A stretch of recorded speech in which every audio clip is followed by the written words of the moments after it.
Le damos la bienvenida a FOCO, el Museo Interactivo de Anatomía de la Facultad de Odontología. En esta oportunidad vamos a estar tratando la anatomía y algunos conceptos biomecánicos de lo que son las articulaciones temporomandibulares, a las cuales frecuentemente vamos a encontrar abreviadas como ATMs. Puntualmente en este video vamos a tener como objetivo que ustedes puedan conocer lo que es los componentes y la estructura de las ATMs, reconocer a los mismos en esquemas o preparados y poder además explicar algunos conceptos básicos de lo que es su biomecánica.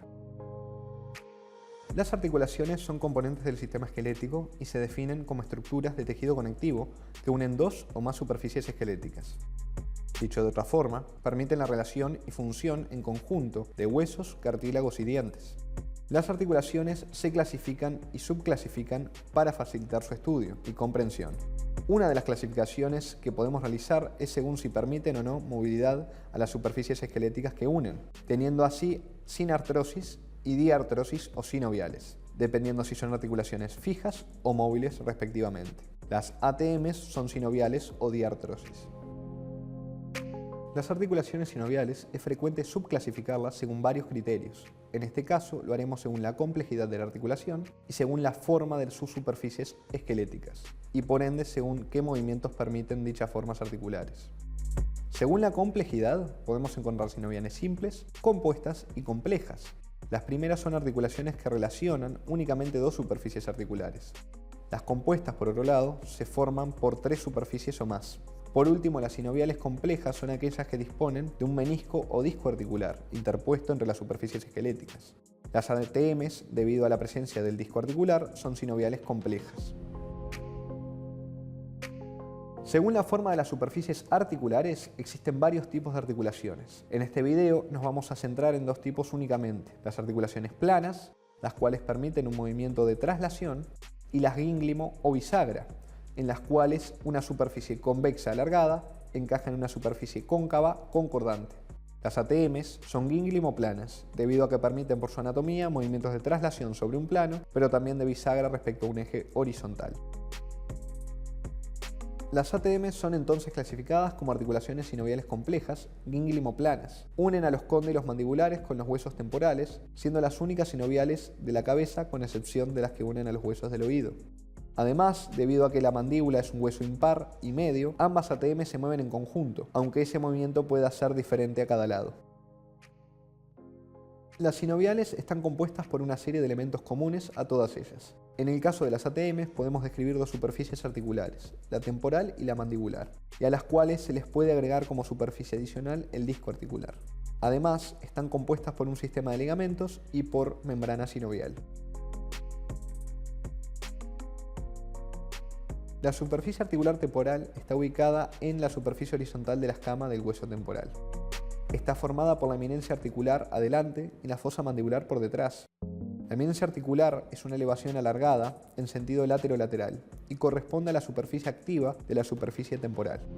La fosa mandibular es una depresión con forma ovalada y cóncava en todos los sentidos. Corresponde a una superficie articular pasiva.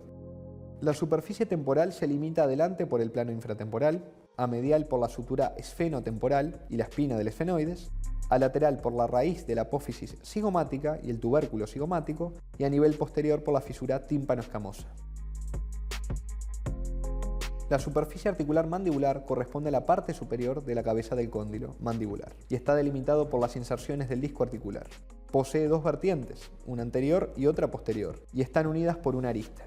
En los adultos, la vertiente posterior es más larga que la anterior.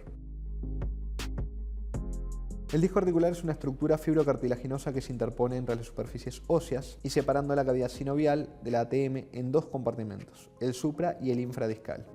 El disco tiene forma bicóncava, teniendo un mayor grosor en los bordes que en su centro.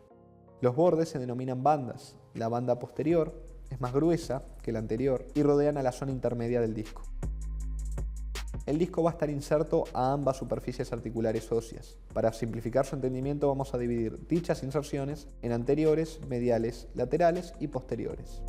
Las inserciones discales anteriores prestan inserción a la porción superior del músculo pterigoideo lateral, el cual tiene la capacidad de traccionar el disco. Las inserciones colaterales del disco, es decir, mediales y laterales, a nivel del cóndilo mandibular son cortas y colágenas, lo que genera que el disco y el cóndilo funcionen como un complejo, el complejo cóndilo-disco. Por último, las inserciones posteriores son llamadas láminas retrodiscales. La superior es rica en fibras elásticas, mientras que la inferior es colágena.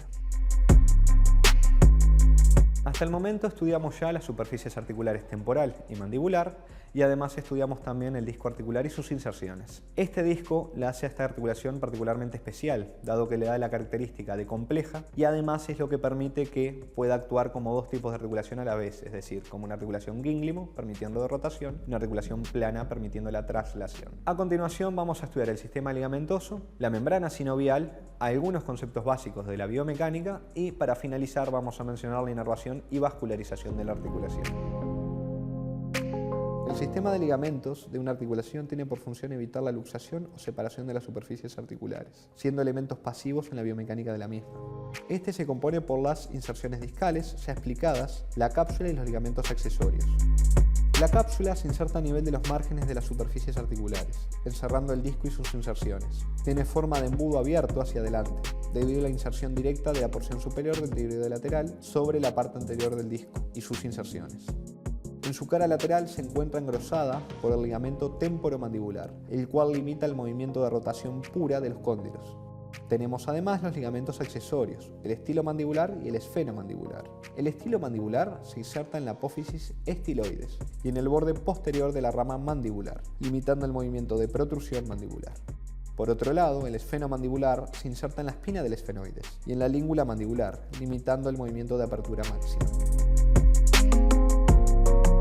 La membrana sinovial se encuentra tapizando las paredes internas de la cavidad articular, excepto en las zonas de presión o activas, donde las estructuras articulares están desprovistas de irrigación e inervación. La membrana produce el líquido sinovial, un ultrafiltrado de plasma sanguíneo, el cual tiene la función de lubricar las superficies articulares entre sí y además se encarga de nutrir y eliminar los desechos celulares generados en las superficies activas articulares. Como ya mencionamos al inicio, las ATM son gínglimo-planas. Esto es posible gracias al disco articular, el cual separa la cavidad sinovial en dos compartimentos. Supradiscal, en el cual el complejo cóndilo-disco se traslada sobre la superficie articular temporal, e infradiscal, en el cual el cóndilo rota respecto a un eje horizontal sobre el disco. En resumen, en el compartimento supradiscal el comportamiento corresponde a una articulación plana y en el infradiscal a una articulación de bisagra o gínglimo. Algo importante aclarar es que ambos tipos de movimiento se pueden dar de forma simultánea, generando sobre el cóndilo una rototraslación. Por último, vamos a mencionar brevemente la inervación y vascularización de las ATMs. La inervación es dada por ramas del nervio mandibular del trigemio. La vascularización arterial la brindan las arterias maxilar y temporal superficial, mientras que el drenaje venoso lo dan las venas homónimas, además del plexo pterigoideo. La linfa drena hacia los nodos parotidios y jugulares superiores.